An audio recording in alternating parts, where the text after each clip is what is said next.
Assalamualaikum warahmatullahi wabarakatuh. Salam sejahtera bagi kita semua. Semoga kita diberi kesehatan dimanapun kita berada. Pertama-tama, perkenalkan nama saya Muhammad Fikri. Saya dari Fakultas Ekonomi dan Bisnis, Program Studi Manajemen semester 1. NIM saya 289 2150 198.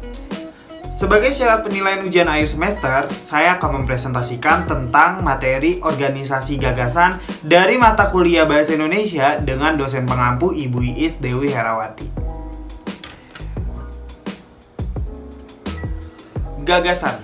Gagasan adalah produk pemikiran yang dimiliki manusia yang dapat disampaikan melalui lisan maupun tulisan. Agar pembicara mencapai sasaran dan tujuan yang diharapkan, gagasan yang akan disampaikan harus betul-betul dipertimbangkan dan dimatangkan.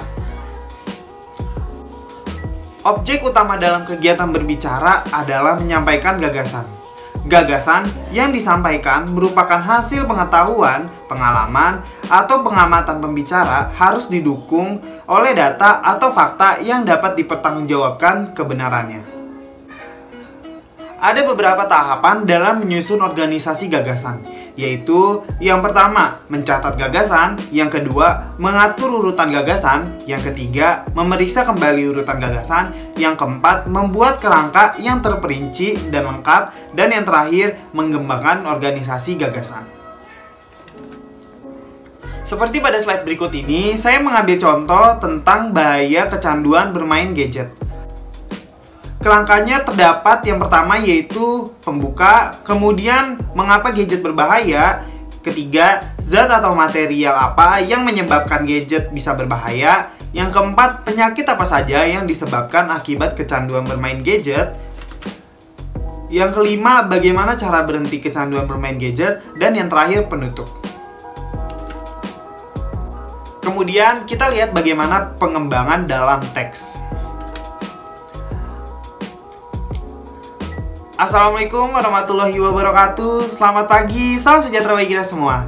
Kepada hadirin sekalian yang saya banggakan, pertama-tama marilah kita bersama-sama memanjatkan rasa syukur kita yang amat besar kepada Allah Subhanahu wa Ta'ala, Tuhan yang Maha Pengasih lagi Maha Penyayang, karena berkat rahmat dan nikmat yang selalu tercurahkan kepada kita membuat kita dapat berkumpul di dalam ruangan ini dalam keadaan sehat walafiat.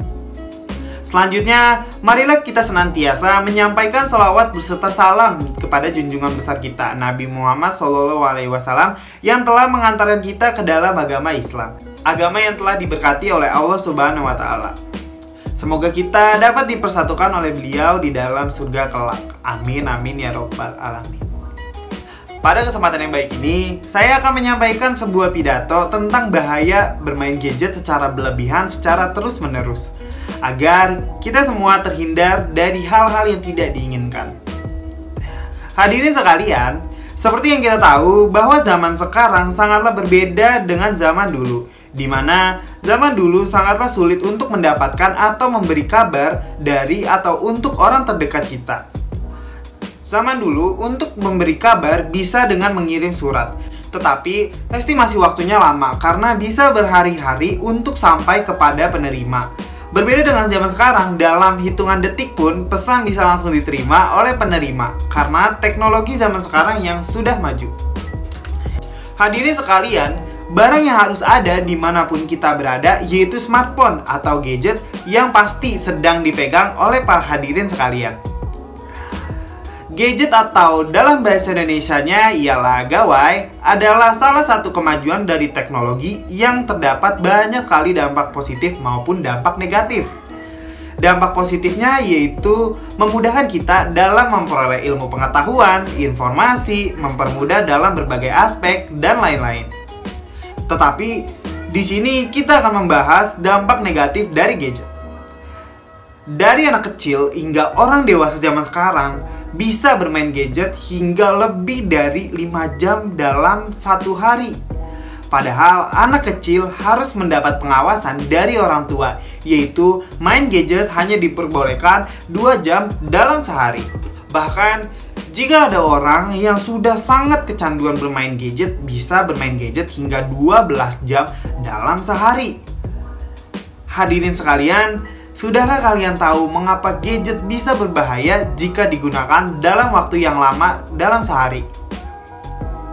Karena gadget dan alat elektronik yang serupa menggunakan sinar biru atau blue light untuk memancarkan cahaya buatan yang dimana akan berbahaya jika mata kita terlalu lama menggunakan sinar biru. Kemudian dampak negatif apa saja bagi tubuh kita jika terlalu lama menggunakan gadget? Yang pertama, bisa menyebabkan mata terasa sakit, kering, dan kemerahan. Kemudian, bisa juga menyebabkan mata menjadi minus atau silinder. Dan bisa juga kepala akan terasa pusing atau bisa terkena vertigo.